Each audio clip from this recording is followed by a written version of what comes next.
Hello and welcome to GeekVerse Sidequest, your weekly stop for video game news, reviews, and more here on the GeekVerse Podcast Network. I'm your host, the Adam Harcaster, Dylan Muss, and I have with me again Cooper. You were here a couple weeks ago, a few months ago. Yes. You're a Yes. regular at this point. It's good to have I you back. think How are you I've doing I've today? become a regular. Yeah, it's quite an honor to be honest, and it happened seemingly overnight. You just kind of fall into these things, it seems. But I'm That having a is, great I time. feel like Thank that's you. the whole story of the podcast. We're just like, yeah, let's just try this thing on a whim, and then here we are, 7 years later. So, Where yeah. does the time go? We have a very exciting episode today. We got a lot of just different stuff. We've got some news topics. We've got some games we've been playing, and then kind of nudged within that, but we'll separate it. Is that the Steam Next Fest just ended? I guess today, or maybe it's still going on today as we're recording. But just a slew of demos that were available if you're over there on Steam, and we played a few of them. So we're going to talk about some of those. So to get a few of the plugs out of the way, make sure to join that Geekverse Patreon to get episodes early and ad free, and the Discord's a good place to hang out as well. All the socials, the website, all that stuff. Make sure to leave a review.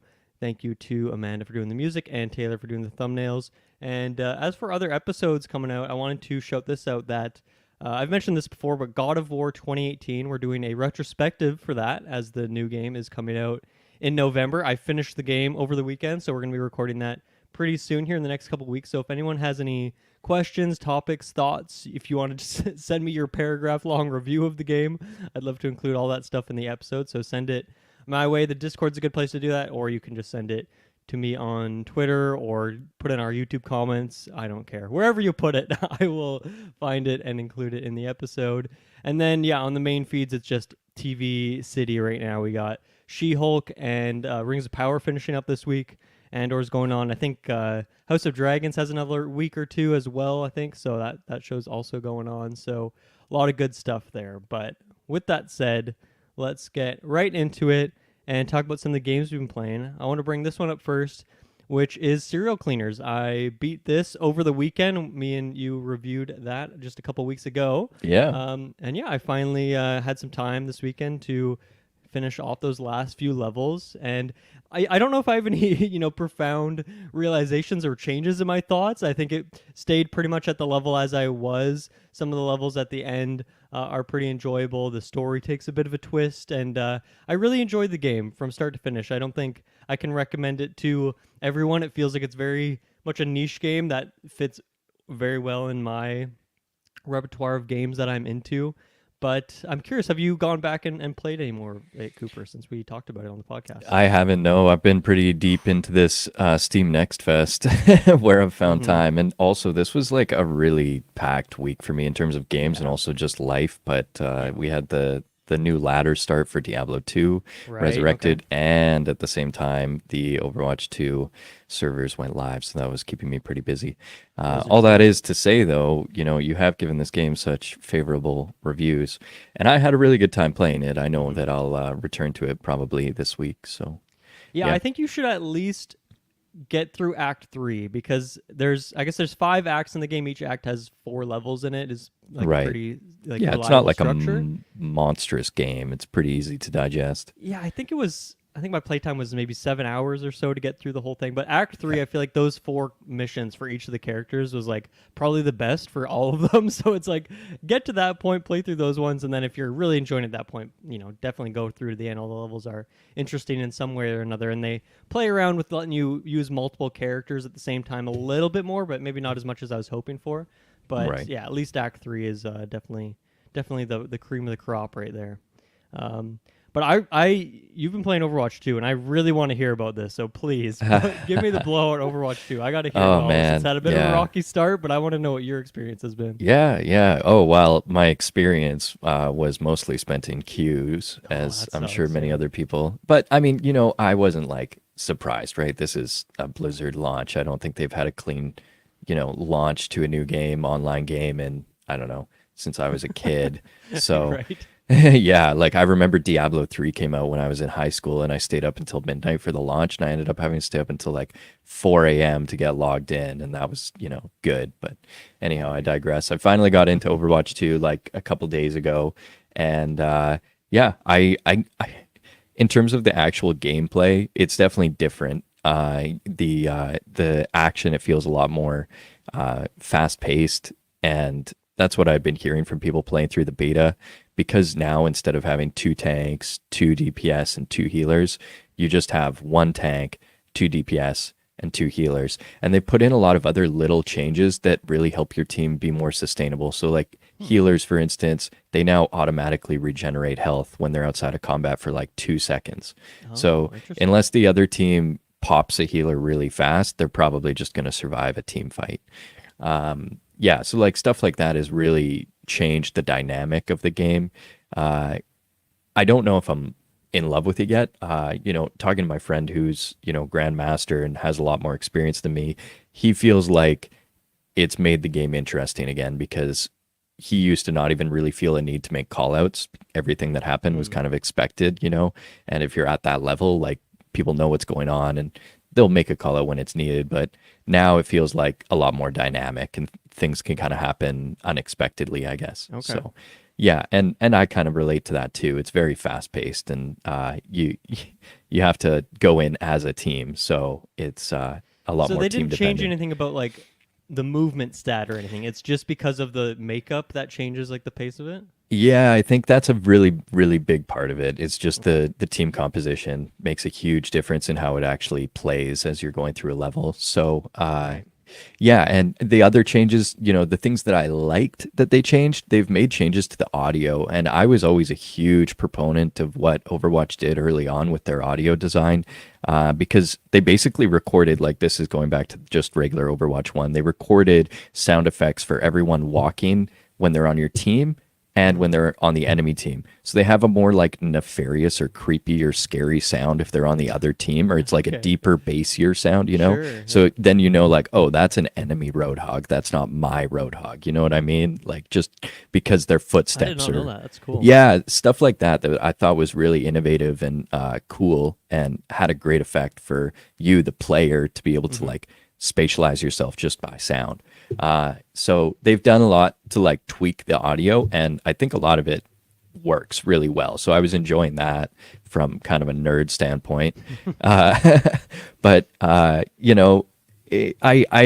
find it really hard to support Blizzard games now because of how monetized they are, and the whole battle pass system is difficult for me to reconcile. I won't be Yeah. buying it. The thing is, I like battle passes personally. I think it's a good way to monetize a game that's going to be having content released on a schedule. That's my feeling. Like if you're gonna keep putting money into development of a game, you need to get money back out of it. Battle pass is a fairly reasonable system of doing that. It's worked well for Fortnite, in my opinion. It's worked well for Rocket League, and it adds this like progression element that online games typically don't have, right? Because it's just a competitive ranking system. Right. So, yeah, so I like when they use battle passes, but my problem with the one in Overwatch 2 is that usually battle pass systems let you build up currency. So if you play to reach the max level of the battle pass, you get your next battle pass for free if you want to spend all the currency you've collected on a battle pass. But Blizzard isn't doing that.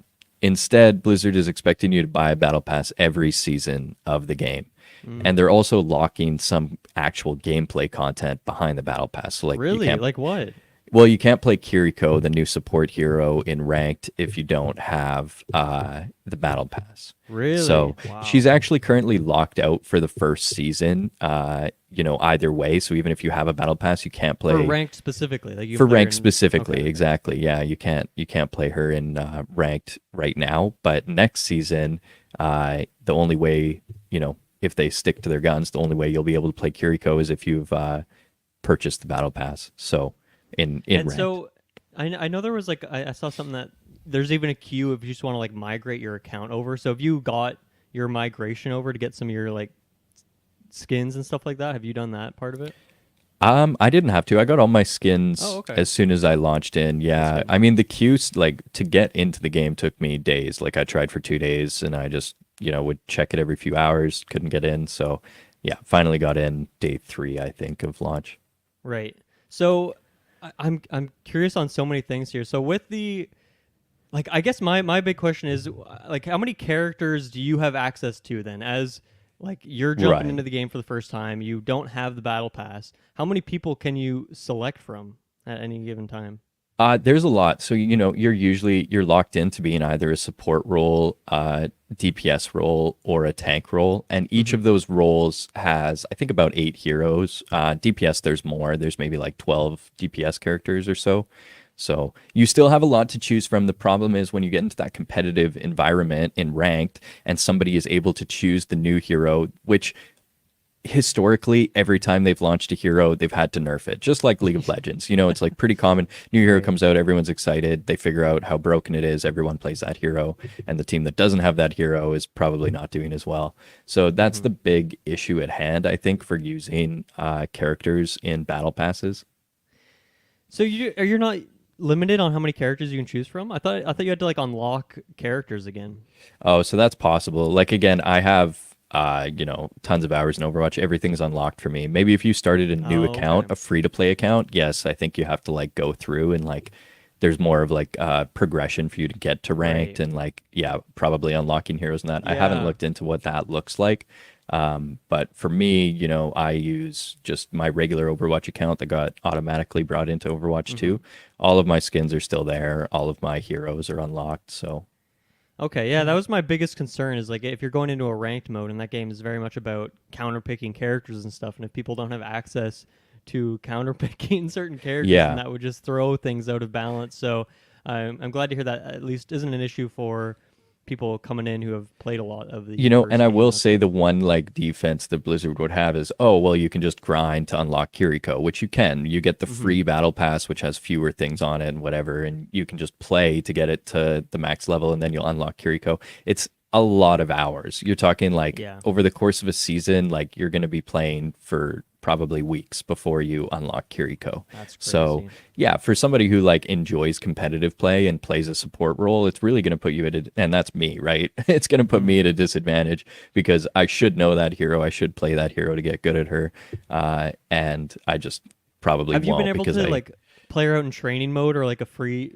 like yeah, a they do have. non-competitive mode? Have you I tried her out at believe you all? can. I haven't tried her out yet. You can Okay. play her in quick play, Mm. and same, like there are a few other heroes too. Junker Queen and Sojourn Right. are I think all the 3 new heroes that came at launch.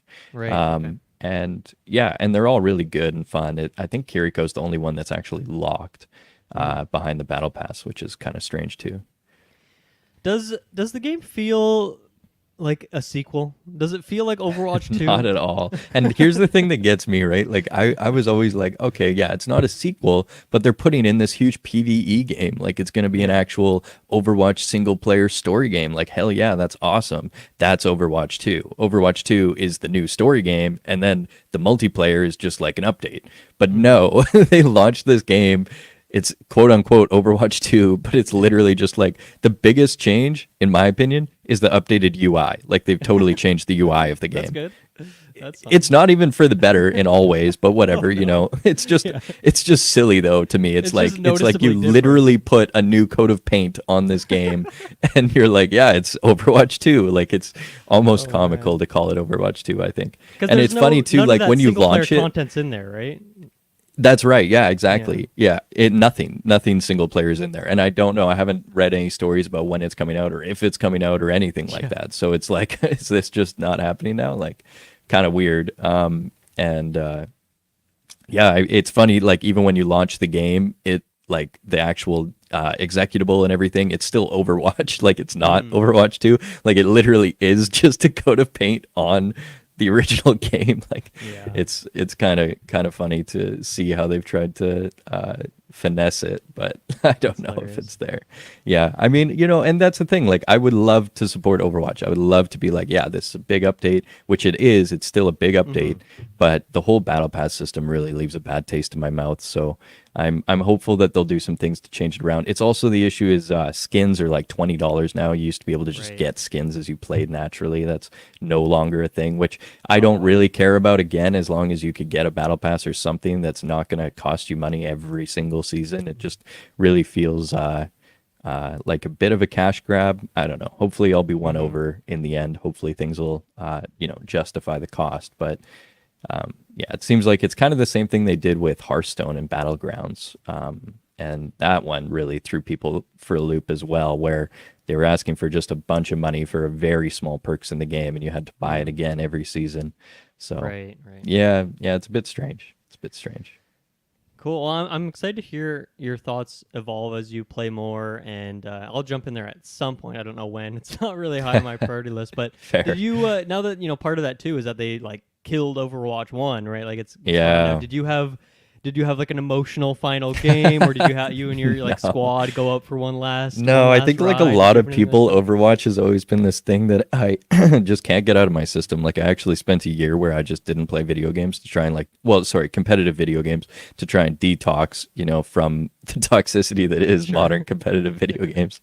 Yeah, and anyhow, the first game that I sucked me back in was Overwatch. It's always been this game that I've played, and yeah, just can't get away from, and I think it's really great, but Mhm. yeah. Did you want to talk about that Diablo update at all, or is there any other games you've been playing? Other than Yeah, the Steam Diablo, Next Festival? Save it's that for the end. sure, yeah, Diablo 2 Resurrected, man, if there's one like saving grace in the, you know, Blizzard repertoire of games, like the treasure chest they have of these amazing IPs, it's what they've done with Diablo 2 Resurrected. I just couldn't be happier with it. It's like a dream come true for an old fan, I mean, I think this is what anyone could ever ask for in terms of content being provided for the old fan group that really stays true to the original game. It doesn't warp it, it doesn't wreck it in any way. And it just adds a lot to it. So this season they've added Sunder Charms, which they basically allow all classes to break immunities. So previously there were only a few items in the game that could break immunities for certain monsters. Some monsters are immune to fire, some are immune to lightning, some are immune to physical. So if you have a build that's all physical or all fire and somebody's immune to you, there's really nothing in the game to break their immunity that's good, right? So these Sunder Charms now allow you to break those immunities and really open up the game for a lot of different builds, make everything really viable in a fun, easy way. They added terror zones. It's just, yeah, it's great. It's really a lot of fun. I've been playing a lot of that with a couple of my friends, who one of which is an old fan and one of which who had never played Diablo 2 or any of those isometric dungeon crawlers. So he also fell in love with it. If you've never tried Diablo 2 before, Diablo 2 Resurrected is not that hard to get into, and easy to play, difficult to master game. So lots of content there. Nice. That's good stuff. Yeah. Okay, cool. With that, let's take our first ad break, and then we'll come back and talk about just a couple news items for today. Sure. Okay, we are back. Cooper, I'm going to pull up the first trailer that we got, or at least the first gameplay trailer. I can't remember if there was a previous theatrical one for the Dead Space remake, which is coming out at the end of January here. Oh boy, let's do it. I'm going to pull this up. This won't have sound, but we can watch through it. But while this is going on, what is your experience with Dead Space? I don't know if we've ever talked about that before. Yeah, I'm a big Dead Space fan. Yeah, I've played all three of them. I didn't beat all three of them. They are pretty challenging games, especially the first game was very difficult, I found. But I love the atmosphere, love the environment. Feels a lot like that movie. Did you ever watch Event Horizon? No. Oh man, that is a traumatizing movie. You'd know if you saw it. It's pretty heavy. Yeah. Anyhow, Dead Space really pulls out those vibes for me, and it's always been a favorite of mine. How about yourself? Mm-hmm. Yeah, no, I've never actually played it myself. I've watched a lot of it, seen some friends play or things like that, but I've never actually played it myself. I feel like this might be a good chance for me to jump in and go back and play this, assuming this is a pretty well done remake in terms of the gameplay of it. But I mean, visually, it looks good. I don't know if I'm blown away like when they did Demon Souls remake or something like that. Right. But I don't know. It looks good. It looks like a modern version. But what are you thinking about this gameplay now that we're watching? Yeah, I'm into it. I mean, the original game. So I think they changed studios for Dead Space 2 and 3, and the original team, maybe was involved to some extent. But yeah, this game, it felt like it was on rails in the best possible way. It was just packed with content, front to finish. Yeah. So having an updated graphics, and I'm sure they'll do some stuff with audio too. Mm-hmm. It'll be a lot of fun to go back into. I'm curious. I wonder if they'll do the co-op thing because that became a big part of Dead Space. Do you know anything about that? No, not Yeah, really. well, just because the other Dead Space games, like they really emphasize this, you can play it two-player co-op style. Okay. I just wonder if they would have added that to the original in some way. It doesn't seem like it from this trailer, but just speculating based on that was a very big Mm-hmm. part of the other Dead Space games. Yeah, I feel like they would have maybe shown it off, Yeah, or I think you're at right. least a glimpse of it here. It just would be fun to play it together. Mm-hmm. Yeah, I But mean, since it is a remake, like they definitely could do something like that. I guess that is a good thing to show off in like a second or third trailer or something to get the hype up later on. So who possibly. knows? Maybe we'll see something like that. But do you see yourself picking this up? Like, are you thirsting to go back for that experience? And is this a way you'd want to Yeah, do it? yeah, I think so. I mean, it's as long as it's still the same game under the hood, which it looks like it will be, I totally Mm-hmm. will. Yeah, I think they did an awesome job with that game. There was actually a really good interview that I saw. Oh yeah, Ars Technica did an amazing interview with the Dead Space team of the original Dead Space game. So if you Mm-hmm. want to know more about the, behind the scenes of what went into making Dead Space, definitely check out that Ars Technica video. It's really cool from a game development perspective to get, inside the head of the designers. Mm-hmm. Um, yeah, yeah. Anyhow, Dead Space, I think it'll be a lot of fun. I'll definitely pick it up, and you know, would be happy to report back here when For I do. sure. Yeah, I would probably day one that. Nice. Yeah, so that comes out January 27th of next year, of course. I think for me, I gotta check the calendar and see what's coming out because I know there's a lot of things coming out in early next year. So I'll see what's popping. But if there's nothing coming out that week or the week before, then I'd probably see myself picking this one up. What about Callisto Protocol? Have you checked that one out at all? It's kind of like from that original Dead Space team, and they're making like a new game that is very much Dead Space like. Have you I've been totally keeping heard track of that about one? it. And I'm big, like, this is ironic, I think, because I'm on a podcast, which is news on games, and you're often speculating on what's coming out and what's Sure. coming up. I really try to avoid any news or hype or Yeah, that's fair. anything about games that are coming out. So I might not be the target audience, but no, definitely, Hmm. Callisto Protocol, I've heard of it. And like you said, because it's coming out from that original team, I Yeah. definitely do want to check it out. So for sure, I am Hmm. all about that, and I really love creepy action RPGs. It's Right. that's my vibe, and yeah, Nice. anything like that. I'll get on it for sure. Yeah, Callisto Protocol has the jump on this one that's coming out in December. But yeah, for me, it comes out the exact same day as Midnight Suns, which I'm definitely picking up. So I don't know if I. Midnight Uh, Suns. Could you tell me a bit about that too? I haven't yeah, heard of that's that. well, Midnight Suns is like it's like a Marvel team of like kind of the uh darker, weirder side of Marvel, I guess you could say. There is still like Cap and Iron Man in there, but it's a turn-based strategy game from the XCOM team.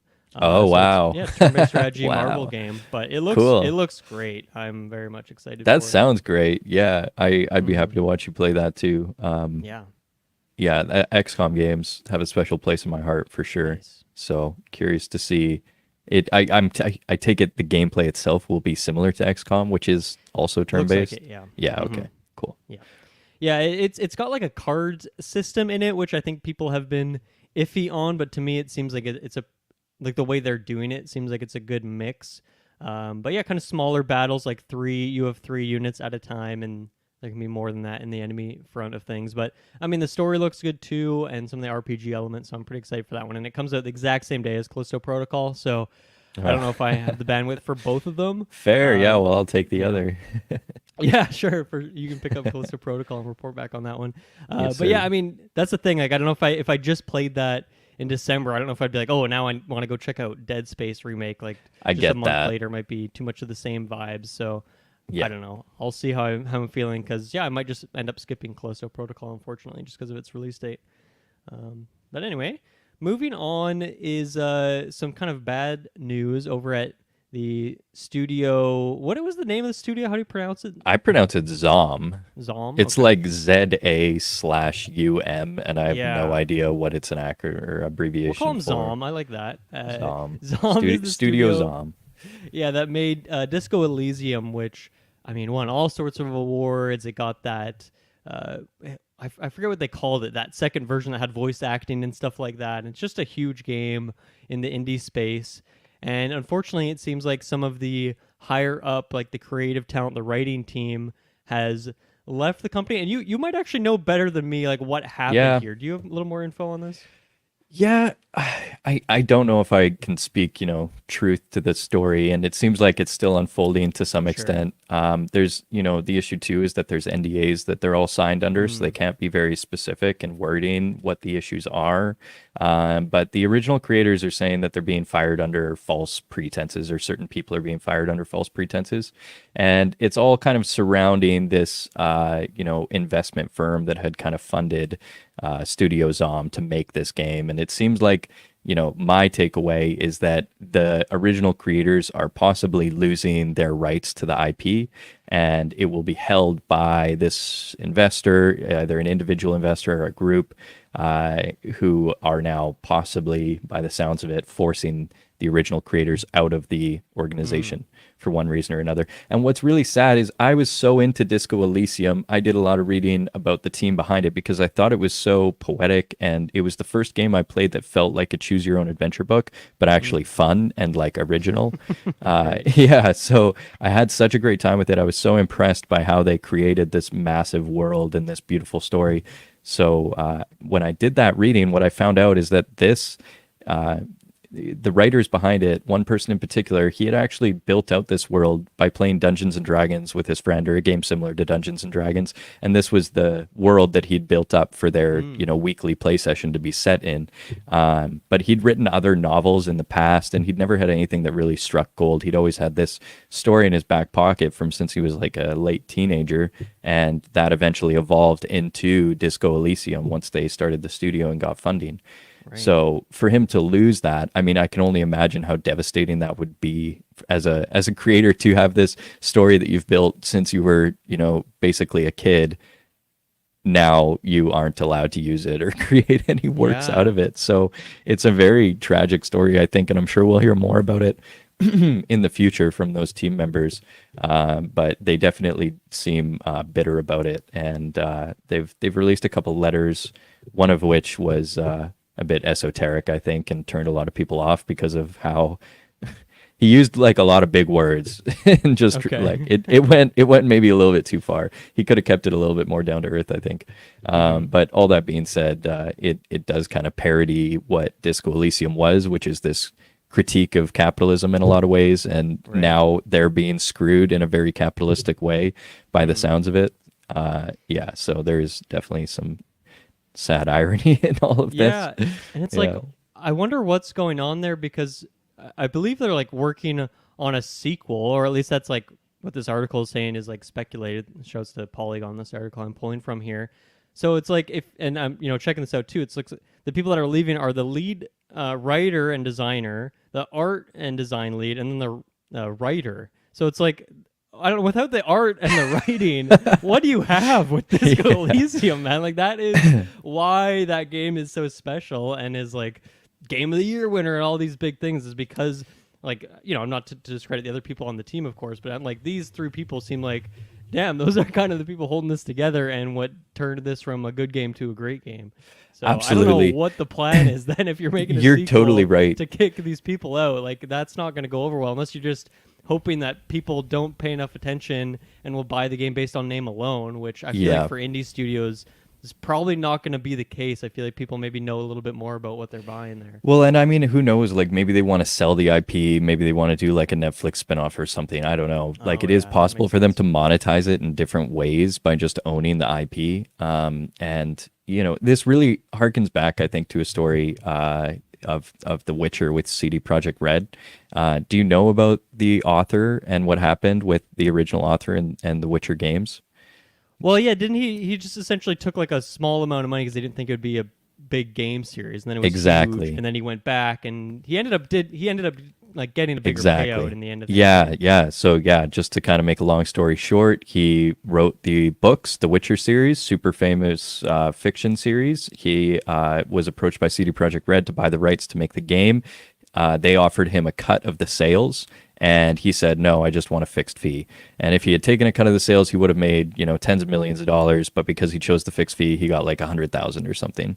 So he went back, he reneged. This was only maybe 4 or 5 years ago, to CD Projekt Red, and said, hey, I should be entitled to a cut because this was my fictional work, blah, blah, blah. And the courts did side with him, and he was able to recoup a lot of that money, or get a lot of that from CD Projekt Red. So yeah, so I think that story really relates to this one, where just because they, the rights of the title is under Zom Studio, I think the original author is going to be able to pull some kind of creative copyright back. But the way copyright law gets, I mean, especially country to country, things get pretty messy. So I'm curious to see where this goes.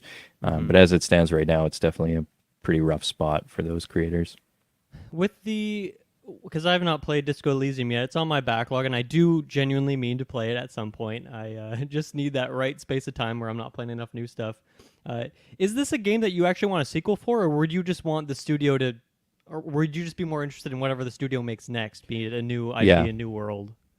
Yeah, exactly. For me, that's what I want. I think Disco Elysium did a great job with what it had, and I don't think it necessarily needs to have a Disco Elysium 2, or, I wouldn't be upset about it, but it's not like we're losing out. The game doesn't leave it open enough, though, I guess, that you could do it sounds like? Sure, yeah. And the world is big enough, too. I think that's the other thing. Like, it's a very creative project where, it definitely does a lot of world building as you're going through, and, calls out to this place that's much bigger than where you actually are. So they could do so much more, I think, with that environment, and the characters were quite lush, and the history of the area was pretty in depth. So I'm sure it would suck to lose all of that.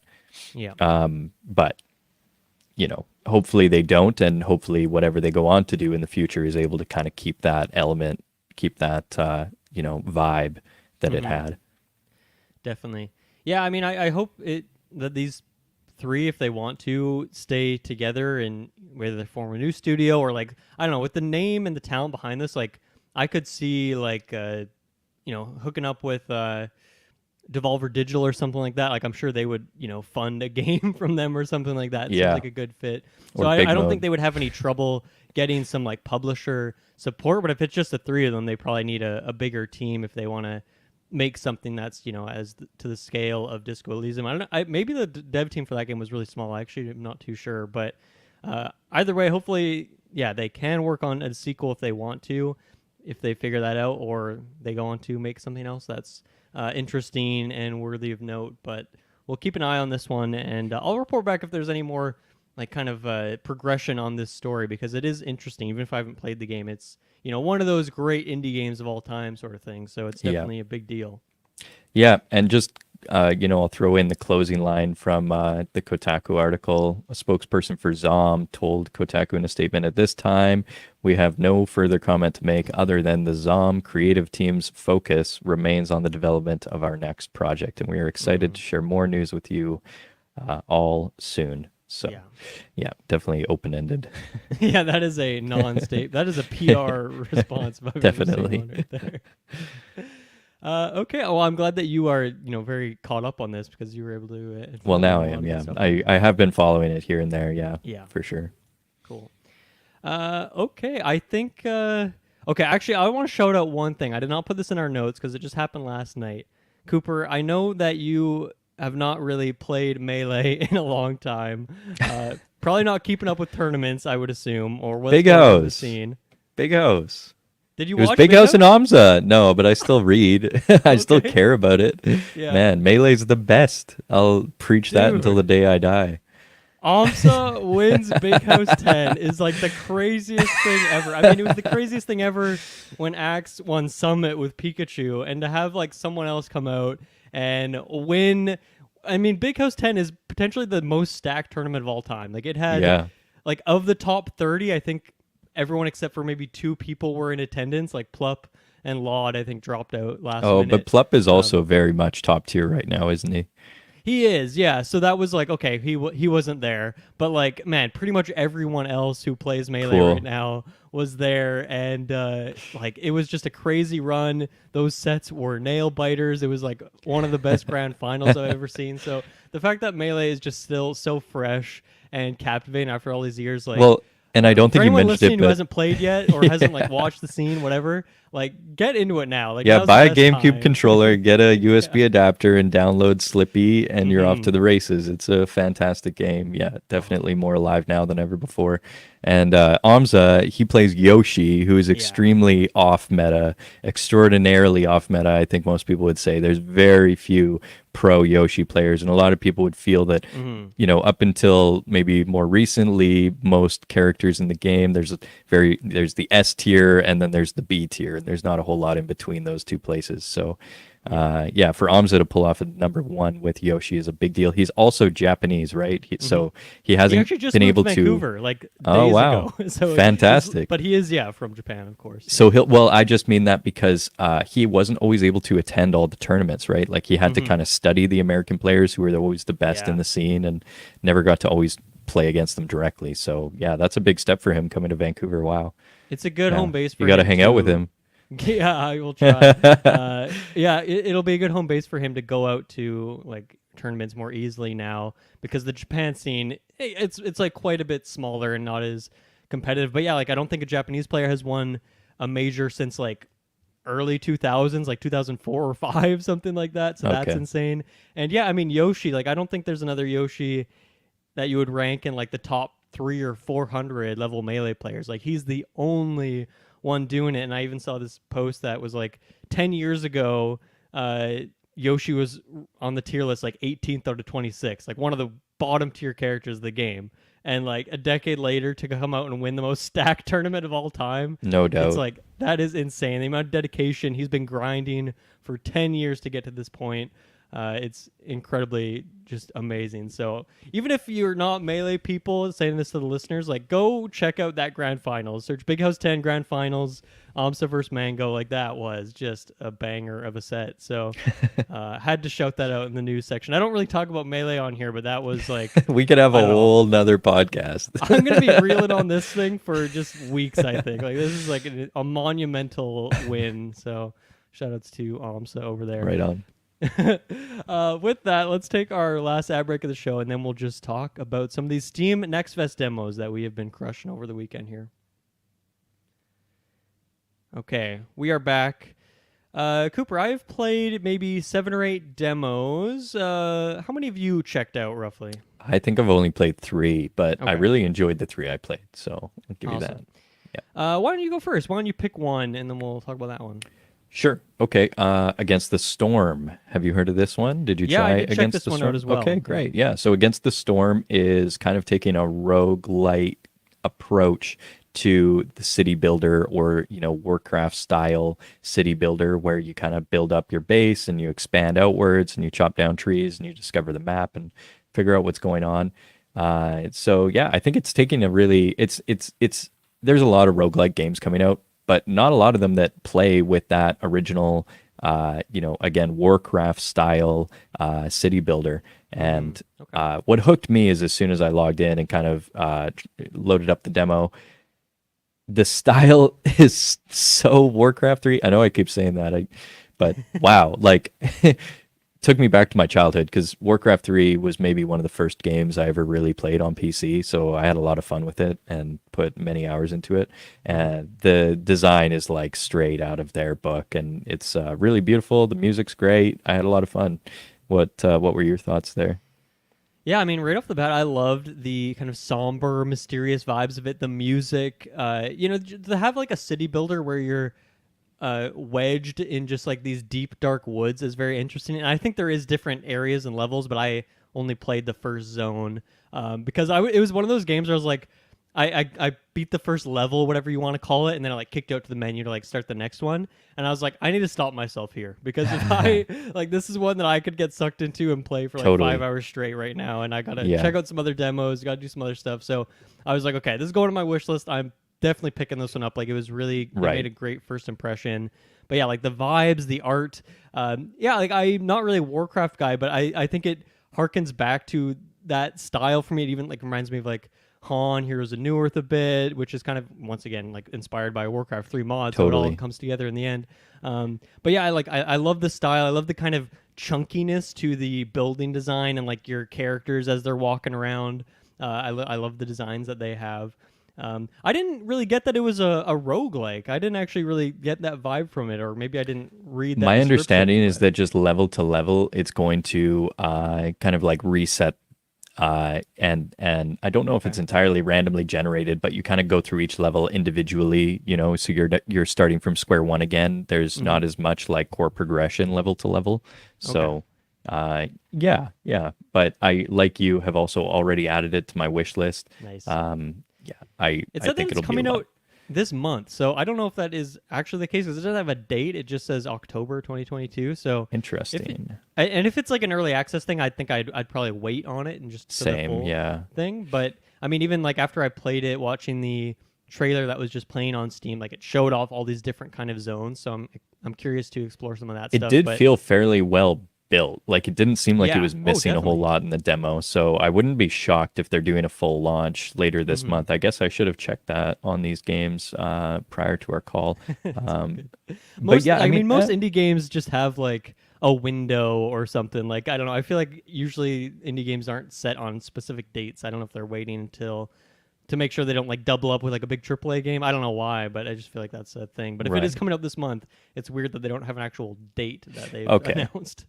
I see possible. I just pulled up their Twitter feed. It looks like they've recently announced that they're in Oh. early access okay. on Epic Games Store. And Oh, so okay. I think that's then maybe going to trickle down to Steam on the 18th, Interesting. I believe. Yeah, that's what I'm For understanding just it, like in from an a early access skim. period still, or like the full I release? believe so. Yeah, Oh, yeah. okay. Also early access.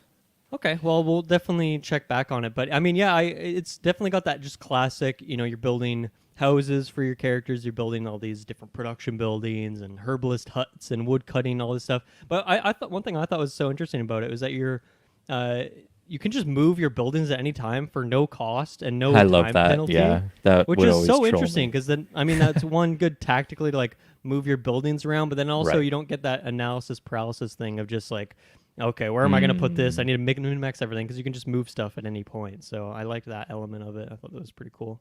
totally. One, Totally. one, Yeah. go ahead.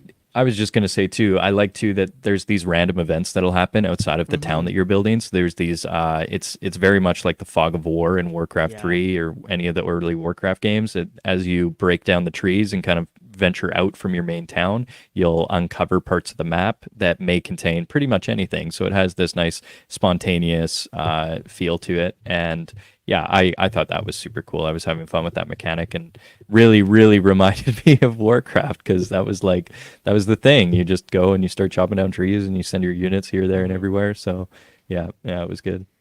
Yeah, I like that exploring the glades. It just like once again has that kind of ominous mystery to it. With that, there's kind of like these dangerous glades as they call them, where there's like a evil symbol, and if you go in them, I'm not sure what happens because I didn't uncover one. Have you ventured into one of those dangerous glades yet? No, it told me not to. It Okay. said you're too low of a level. Yeah, I'm wondering if that just like is a detriment to you, or if there is a combat system in the game. Because to what I could tell, there was no combat, but maybe that's when it's introduced. So I'd be curious to see what's going on there. It might just be like an event where it's like you're picking between two evils, essentially. Like you have one, you know, you got to pick which one of the bad things you want to happen. Yeah, 'Cause you that's could be usually most of the right. events. You can kind of pick between two things, which is good. Yeah. Well, I guess we'll have to revisit it because it sounds like we'll both be playing it Hmm. when it does have more of a full launch. Yeah. And you know, maybe my last point on it is there is so many different resources and numbers on the screen. I'm curious how it'll look in the final game. And I felt like a lot of it was almost kind of meaningless to me. Like I didn't really understand Mm. what exactly I needed for what and like what I had access to, what I should be getting. I mean, there's like your objectives, which kind of set you out on certain things. But I'm curious how that will go because on one hand, it's almost good to not just be constantly watching these numbers go up and you can just kind of do your thing and not pay attention to it.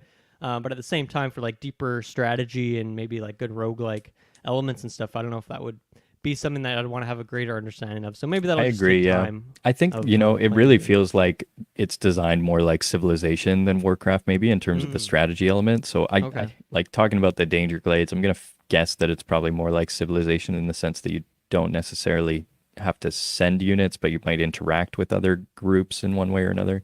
Okay. Same goes for like material management. Like depending on what you're trying to build, one thing will matter more than something else. But yeah, Hmm. tough to intuit it from a demo for Yeah. sure. At least I thought the units were pretty straightforward. Like you don't have too Yeah, it many was of just them. You got three, right? humans, lizards, beavers. Each one of them have like different strengths and weaknesses. Of course, beavers are great at knocking down trees. Humans are good at foraging, things like that. But I really like the kind of balancing of like pulling a unit out of one building or like temporarily putting some lizards here because they have nothing else to do, and then putting them in the production building when I get that built. So that whole part of it was pretty engaging. So yeah, really, really impressed with this one. It kind of took me by surprise. I think maybe my one con on is I think the name kind of sucks. Like I don't know if it's a very memorable or like roll off the tongue kind of name. So it might be just a bit forgettable in that sense, but definitely one I'll be picking up when it's probably on its full release. Yeah, not probably not the early access period, but I'll be talking about this one again in the future for sure. And then, since you mentioned Civ, maybe I'll mention this now. But I played another game called Myriad's Renaissance. Kind of an Okay. interesting name. Once again, this is very much like Civ 5 specifically is what it reminds me of. But the hook of it is that you're kind of on these floating islands in the sky, and so you get your settlement, your first town, on one of these islands, and they're connected by chains, and you like as the game progresses, you're like pulling other islands into your continent, essentially like chaining them up, hooking them to your floating island as it moves around. So that part of it is pretty cool, but it just like it almost feels like a bit of a rip-off in Civ in some ways, and that like the icons for like food and production and Mm. citizens and all that stuff is the same, and it feels like it plays very much the same, which on the one hand is good because these games are usually quite complex, and since I know Civ pretty well, I feel like okay, I already kind of understand what's going on here, but at the same time, I don't know if it's has enough of its own identity other than that kind of setting of it. And then with it, it was also kind of janky and rough around the edges, Okay. which for a pre-release demo, that is okay. But I don't know. Forgivable, I'd yeah. have to see some improvements before I decide if I'd want to pick it up when it's in its full release, because it was just a bit too janky, I think, but still Yeah. an interesting setting at least. Yeah, and I definitely was, giving some concession there. Like Against the Storm felt very polished, but the other demos less so. And I think that's really just because of the when you're designing the game, it probably makes the most sense to do the UI and really polish the characters at the very end in case you have to make any Sure. major changes due to the code. Right. Good point.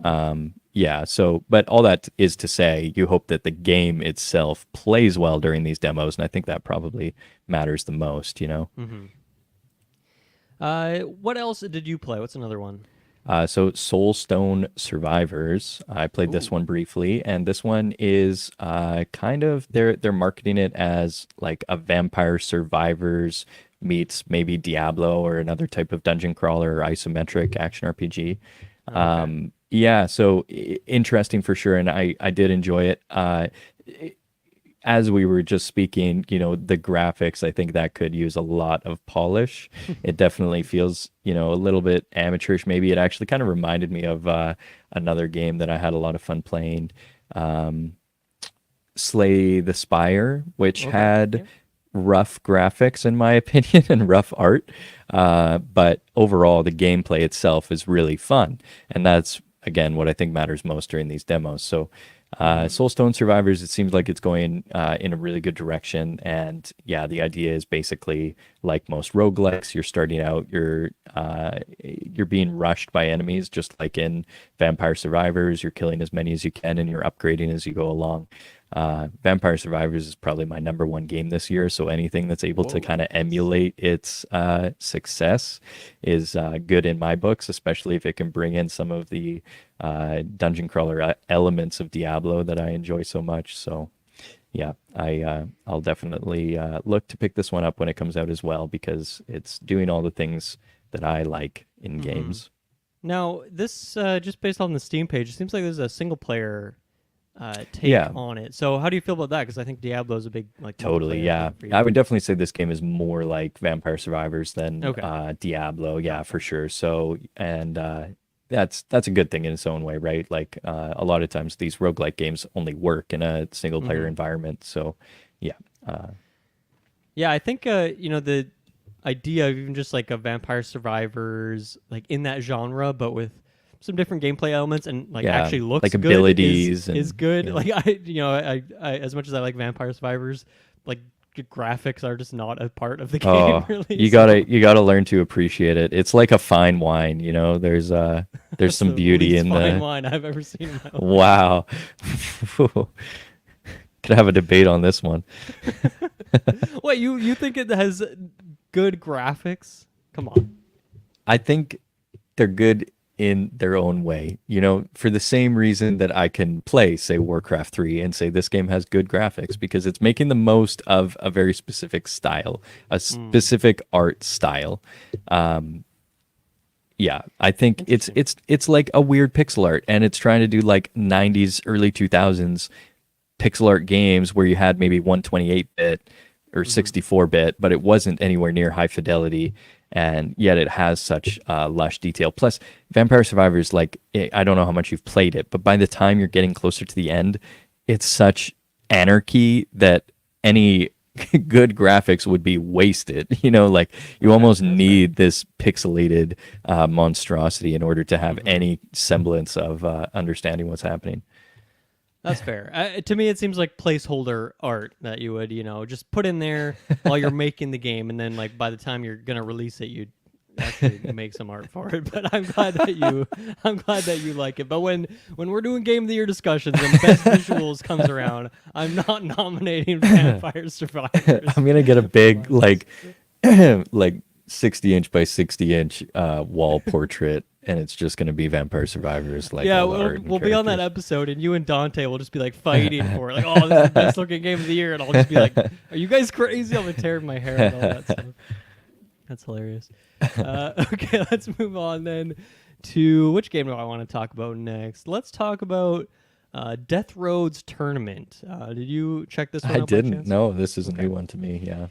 Yeah, so this has very much a Mad Max sort of style to it in the setting. You're in these, cars that are rigged up with all sorts of spikes and guns, and you're traveling across the USA in a very much a roguelike structure. Once again, similar to Slay the Spire, it's a card game, and it even has like those branching paths that just It's look a a lot like car game or a card game. it's both. It's a card and a Okay. card game. Interesting. Um, yeah, so it's a roguelike deck builder, and it's interesting because you kind of have like your garage, like you would in a car game. But in that garage, you're essentially like you'll have a set of cards that are your wheel cards. Those are like your movement cards, and so you can change your wheels around, and so then you'll get like a new essentially pack of maybe 3 to 6, say like movement cards, and so you can like switch out that part of it, and then you can switch out like I don't know gun your gun deck, and that will switch out different parts. So instead of building your whole deck from start to scratch, you're like kind of having these different presets that you're kind of choosing between as you're augmenting your car in different ways. So that part of it Interesting. is pretty neat. But yeah, on the gameplay side of things, it's essentially like a top-down view. It's a grid, and you're getting your random selection of cards each turn that will have a movement, that'll have attack, I have something else, and you're kind of just trying to take out your opponents on the screen. Grid based, all that good stuff. But there's some really cool mechanics that I felt were in there. One being shifting gears, so you can. Oh, There are certain cards that it might be like a move. It moves you and then also shifts your gear up, or you might just have a card that moves your gear up. And so each card, whether it's an attack or a move, whatever it is, has like essentially a 1 through 5. And so maybe one is just like it'll be one move, and then if you're in gear 2 through 4, you can move twice or something like that. So you can shift your gear up and down depending on what you're trying to do at the time, and it'll have essentially stronger effects. But maybe you don't always want the stronger effects, so you can like move your gear down at different points. So that part of it is cool as well. And then the other thing that I thought was super cool was it within your deck building, you have these skid cards. So essentially, each turn you could do like as many actions as you want, pretty much that you have. I forget what they call it, but like your energy, as much energy as you have. But sure. if you hit zero energy at any point, you essentially lose control of your vehicle. So then you go into your skid deck. So you'll essentially have these 5 random cards that will move your car in different ways or maybe knock you off the course and stuff like that. So uh, it's interesting because you're trying to avoid that. So you're like trying to balance how much energy you use to not leave yourself with too low of energy so the enemy can hit you into skid. But then at certain times too, you might just want to get the hell out of wherever you are. So you can like force yourself into skid and you don't know exactly how it's going to go, but you might just like Right. skid around and get out of the way. Or you might skid Cool. and bump into the enemy and kill them that way. So that part of it is like really engaging, the mix between the gears, the deck building, and the skid. Like it's a really fine balance there that maybe other games have done it, but just like the way it's explained to you because of this like driving game, it's like such a different vibe to it that makes it feel So, pretty unique. you know, a big thing with these deck builder games is I think you can often break them up into like the ones that are more structured and you're kind of making the best possible deck. And I would put maybe Slay the Spire into that category. And then these other ones which feel a bit more, you know, like making the most of what you have at any moment. You know, you don't necessarily get to make the best deck, but you have something that's versatile enough to get you through the level. Would you say this game is more like the latter and you're really just trying to plan for unexpected events?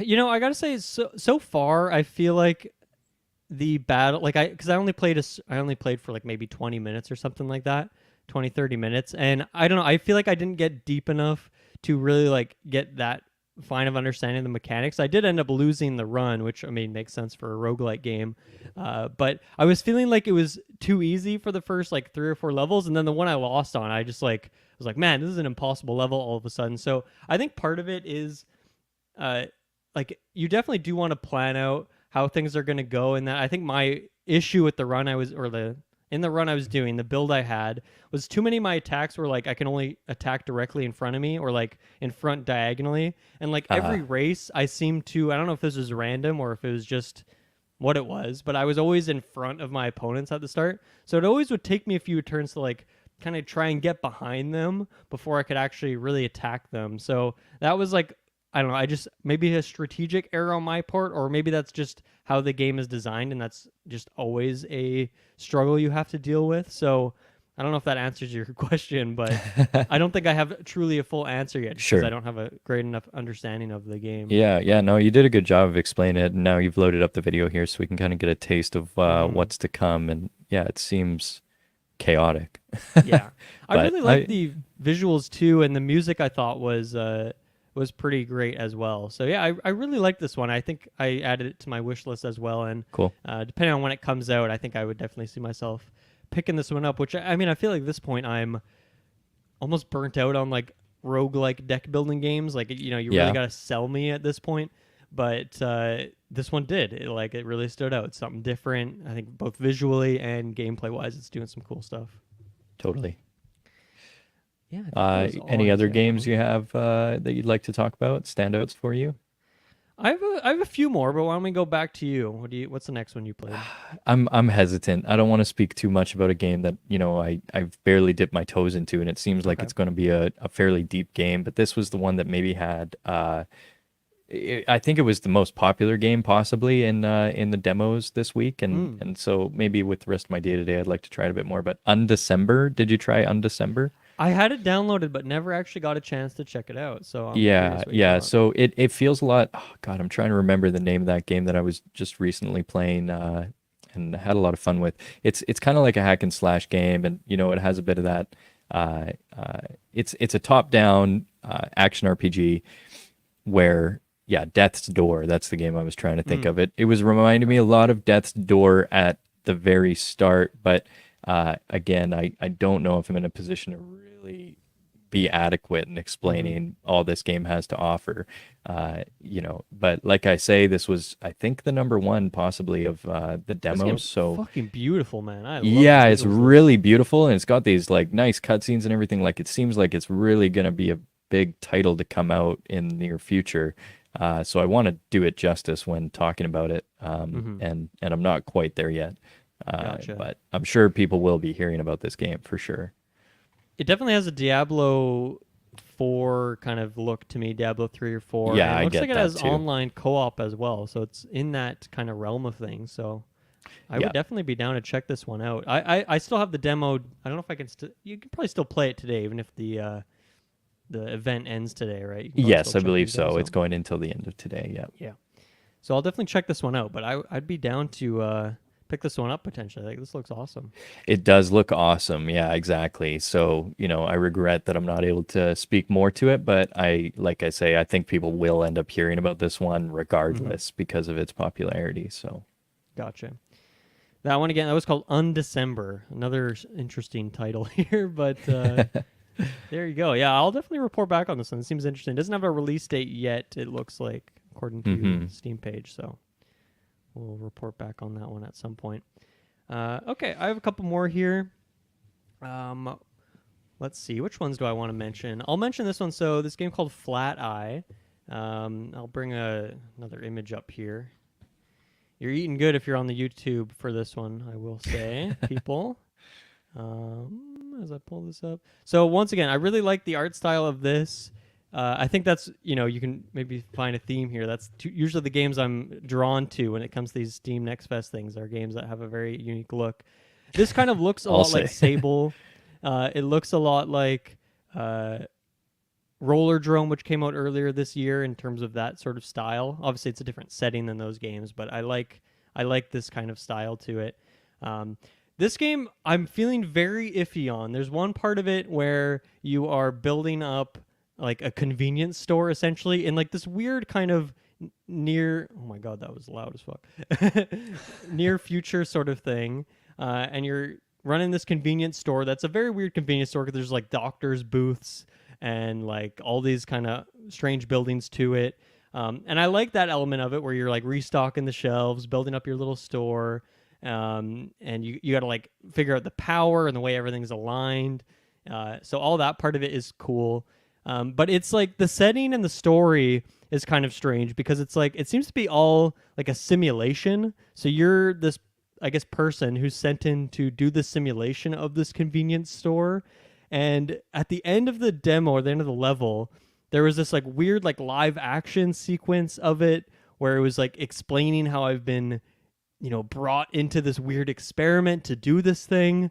And like, I don't know how I was feeling about that story part of it. Like, I feel like the gameplay was cool. But then when the story was really throwing itself at me, I was like, I do not know how I feel This about feels pretty this. out there. Yeah. Yeah, Yeah. for sure. But yeah, I mean, in terms of that simmy stuff, I liked that element of it.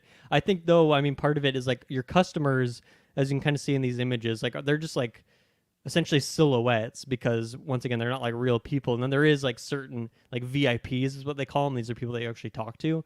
But the regular customers are just very janky because I guess they're not like real people. So it makes sense. But then at the same time, it like, I don't know, it's not as satisfying as like a roller coaster tycoon or something, just like watching people to see what they go do in their day, that kind of thing. So feeling Live iffy on this action one. cutscenes are a really difficult thing to put into a game, I think. And the Mm-hmm. only game I think I've ever played is one where it was done well, is one that we both enjoyed a lot last year, and that was Inscription. Yeah, yeah. And that did a fantastic job of putting in live action cutscenes and making it feel, kind of seamless going between the game and those cutscenes. It wasn't jarring. Mm-hmm. Yeah, yeah. The art style of this game, though, I mean, they definitely are trying something new. I think it's going in a different direction from a lot of those other resource management sims. So, Yeah. uh, possibly, maybe they'll tie it together closer to launch. Mm-hmm. Yeah, and two, like the live action sequences had like a weird effect over them that almost felt like something from like Movie Maker, like just a Yeah. default kind of effect that made, I don't know if they were trying to make it like not feel like it was live action or what was going on. It was a strange choice. So I'm really curious how that story element will come together. Not sure if I'll be picking this one up. I think it's on Fair. my Yeah. wish list, but it's not a definite purchase for me. Yeah, Yeah. we'll And have to sometimes I'm see. into just trying those titles that do something different. So it's possible that I would get into it just from that kind of perspective if it really does go far out there. But if it's just a management sim that has like weird cutscenes, then maybe not. I'm just looking at the art and watching those videos on your screen, and they seem Hmm. like bizarre is the word that I would use, Yeah. like as far as regular games go. Yeah. I just have a couple more I want to bring up here. One, I'll bring it up on screen here. It's called Stick It to the Stick Man. This is a Devolver Digital I've seen game this one. here. Yeah. Yeah. I don't know what to say about this one. It's like a 2D roguelike kind of, you're climbing a tower combat sort of game with like stickman characters. But there's like a physics system in here that reminds me of like Like QWOP or something. dude, it reminds me. Do you ever play Interactive Buddy back in the day on like mini? Yeah, totally. I It remember has that. Everyone like did in middle Interactive school. Buddy kind of It's got that. feel to it. I'm sure that it was like, inspired. I'm watching it right now, and it's like totally. I see 100%. that. Yeah. It's like it knows it's over the top, and it knows that the physics is stupid, and like it's playing into that. Sure. And like, Devolver is a great studio. Yeah. Like they've done some amazing stuff. And this is not the typical Devolver game where I think of like the again isometric like Sure. yeah, story I don't know. driven To me, games. this is like right up Devolver's alley, though, because they're just Okay. into like these weird kind of Yeah. strange games that you've never quite seen before, that are usually a bit darker, but are also silly at the same time somehow. But yeah, I gotta say, in terms of like the actual combat system, I thought it was very unique. Where there's different classes, but let's use the default class as an example, where you have essentially on screen at all times at the bottom of the UI, you have 6 squares that are your 6 moves, and you just linearly go through them. So your first move is like a kick, second one's like an uppercut, and then you might have another kick, maybe you have a throw coffee mug, and then maybe you have, I don't know, another punch or something like that. And so you linearly go through. Each time you hit, there's only one attack button. So whenever you hit the attack button, you just do that kick, and then you move on to the next one, and you go through that way.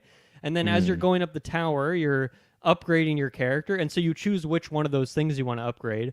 So that's an interesting element to it, where it's like you could try and be balanced with it, where it's like, okay, I'm gonna get the level 2 kick, level 2 uppercut, and just like, slowly upgrade your character so you have a nice balanced build. Or you could just like put all your points in your kick every time and just have this crazy super kick that just like flings you across the screen, destroys everyone, but then all your other moves kind of suck, so you have to get through them before you can do your kick again. So that part of it's like, that's really cool. I don't know if I've ever seen a game do that. It's very arcadey, but it's fun because it's like, this is like a one-button combat system that is like super interesting. So I gotta give the props for making that interesting. For sure. Like that almost feels like something you'd come up with in a game jam, and then you like, go along with it and make it into a... See how far it can go. Yeah, exactly. it seems hilarious. I think it'd be a great game to play with your friends, couch co-op style in some way or another. Definitely. So I don't know if I'll be picking this one up, but I'd love I to might. watch, That one looks funny. I'll play it just for like a funny. holiday game with the friends or something. Yeah. I'd love to just like, I don't know, watch a couple streams of it, or if you pick it up, let me know, because I'd just love to sit on Discord and watch you. Yeah. Fuck up I'll let some, you know. like... Just watching that video. Yeah. It's funny. And I mean, I think I downloaded this one because when I was a kid, like I loved, there was like stickman like animation videos of like all these like battles and stuff they would do, and I don't know, as a kid I just like loved that stuff for whatever reason. So I was like, oh, it's like that kind of thing brought to life here, or like as a game. So I thought that was particularly interesting. So shout outs to Stick It to the Stickman. Once again, Devolver Digital publishing that one. Free Lives, the developer, coming out next year at some point. So keep an eye on that one. And I think maybe the last game I'll shout out here is called Dredge. DREDGE. I'll pull this up on screen as well. And this one really stood out to me. I thought this was pretty interesting, where it is kind of a fishing game at its core. I guess maybe like fishing exploration is what you'd call it, where you're in these kind of small little environments, and the day goes by very quickly, and so you're kind of just like doing as much fishing as you can in the day, different things like that. And in the meantime, you're exploring, you're going to these different towns, talking to characters, and there's like, I guess what's interesting to me about this game is that there is definitely an undercurrent of, and no pun intended on that, of like just mystery and like something dark is going on. I mean, even watching this trailer, there's things going on that I've like not seen happen, where like some crazy monsters and stuff like that. So I did not really see any of that stuff. I was more just fishing, but probably wouldn't forget the Kraken destroying your boat. Yeah, now I'll have that in the back of my mind anytime I go out into the depths. But I mean, the game is definitely telling you like, do not be out at nighttime because bad things happen. So I was like, okay, I'm gonna take that to heart and not go out there at nighttime and not, come across these things. But in terms of the fishing mechanics, I thought it was pretty solid, and it kind of has the classic like Diablo or Resident Evil inventory system, which actually works really well for it because you have like each time you catch a fish, they have like a certain Right. shape, and so you Yep. got to fit them in your grid. And I'm sure you can like upgrade your boat to have more storage, but then like in that storage, you also have like your fishing rods and your different equipment in there. So like that part of it is really fun of trying to fit everything in and try and cram as much fish as you can on your boat before you have to go back to the town to sell it all and stuff like that. So in this demo, you can only go in like what I guess I'd describe as the tutorial area. So it's just a few islands, a couple towns. But on the world map, it shows you the other areas that you could go to, and they're like much bigger, sprawling areas. So I'm sure it'll be a lot of fun to explore those. Interesting. Yeah, So the I think art I'd is be so picking this one cool. up. I'm Yeah, I enjoying really, just really watching like the them art. play it. Yeah, I like Mhm. how the camera sways and kind of moves around with your boat. It's cool. Yeah, and even like the character art and stuff like that is pretty cool. So yeah, I think I'd definitely see myself picking this one up. Mm. And yeah, it's coming out next year as well. So shout outs to Nice. Good choices. Mm-hmm. I think there was a couple others that I checked out briefly, but I think those are maybe the highlights for me. Some cool ones that I genuinely would consider picking up. But yeah, I'm glad that you kind of suggested this, Cooper, because I don't really check out many demos or these Steam Next Fest. I always see they're going on, but I'm not usually checking things out. And I think it's probably because I already have just like a massive list of games that I'm Sure. keeping an eye on, and I'm Yeah. trying to pick things up. And I usually know if I want to pick something up, like without having a demo. But like this opened my eyes to a bunch of things that I did not really have on my radar, just because the UI and stuff on Steam and the way they display all these games is actually really great. And they even like here's demos by genre, so it's like I don't know, I Yeah. want to check And out you this open sort it of up thing. and you get a live stream. And yeah, they did Mhm. Steam. I love that they support the indie artists doing Yeah, this event. Yeah, it's a great definitely. event for them to promote their games prior to release. And Mm-hmm. yeah, I'm glad you took the time to try some out. Definitely. Yeah, and I want to show this out. The one game that I didn't get a chance to play, but I really wanted to, is called Spectator. And I definitely want to check this one out because it's kind of like a spooky, scary game, which I want to play a few of those in Cool. October. I always like to get into that vibe. But essentially, it seems like you're kind of uh, you're tuning in on different security cameras in this store, grocery store, whatever it is, and weird things are going to show up and pop up and scary things. And I don't know exactly what the gameplay of it is, but I'll definitely be checking that one out. So maybe I'll check it out today, and then next side quest I can come back and talk about that one. But yeah, shout outs to Spectator as well. I want to keep an eye on that one. Was there Cool. other ones that you had downloaded that you wanted to check out that seemed There interesting, were. but you didn't have Yep. a chance to play?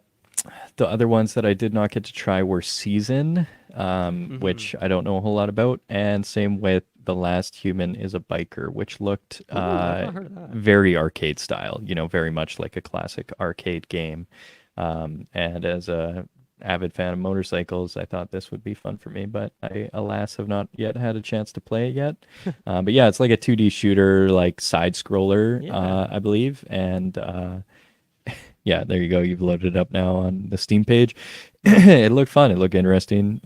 I don't know a whole lot about it yet, so Yeah. might get a chance to play this later today too. Cool. Yeah, and then you mentioned Season. Season, yeah, it looked pretty That one's like artistic. a day one pickup for me. Like I've been keeping an eye Really? on that one and it looks great. Oh, And I did wow. download it, but I was like, I don't know if I actually want to play this demo because I think this is one that I don't even need the demo. I'm just like I'm gonna pick it up because You're it seems already like sold. right up my alley. So I'll definitely Cool. be playing that one when it launches. I think it was supposed to come out this year. I don't know if that's still the case. Let me see if It they have has a something on their coming Steam page. soon for its release Okay. date, so tough to say, but Yeah. Either way, that one looks great as well. So I'll check back on that one. But cool. there you go. There's the Steam Next Fest. These happen. I don't know. I want to say like 2 or 3 times a year at this point. Does that seem kind of accurate? Oh, I honestly don't know. I thought it was just an annual event, but maybe it does happen more than once a year. I think they've been doing it like with Summer Game Fest in like June. Okay, They've been like trying to cool. pair that up and make that like a combined thing where it's like, oh, here's a bunch of things and you can go check out the demos now. So Right, maybe right. it's that. Maybe it's like one in June and then one in the fall or something like that. But Yeah. yeah, definitely a good thing to check out. And yeah, I kind of feel like demos have been having a bit of a renaissance here where I feel like for all the issues that Nintendo has, they've been great about having demos for a lot of their first party games that transfer over to the main games. And I even have seen more of PlayStation doing that again, and Xbox doing that as well for certain games. So I'm glad that that's becoming a thing again. I feel like it was huge for me back in the day when I was like didn't have a credit card and I couldn't buy games, so I would just download demos all the time and play things that way. But nowadays, I don't know. I feel like it went away for a few years, but now it's kind of back. All these great demos to check out. So there you go. That's going to do it for this week of Sidequest. Next week's episode, me and Taylor will be talking about Grounded, which just, I think, launched officially the last couple weeks here, and I'm very excited to check it out. It's Obsidian's newest game. So if anyone's playing that, you want to ask us any questions, send that my way as well. But Cooper, thank you once again for joining me.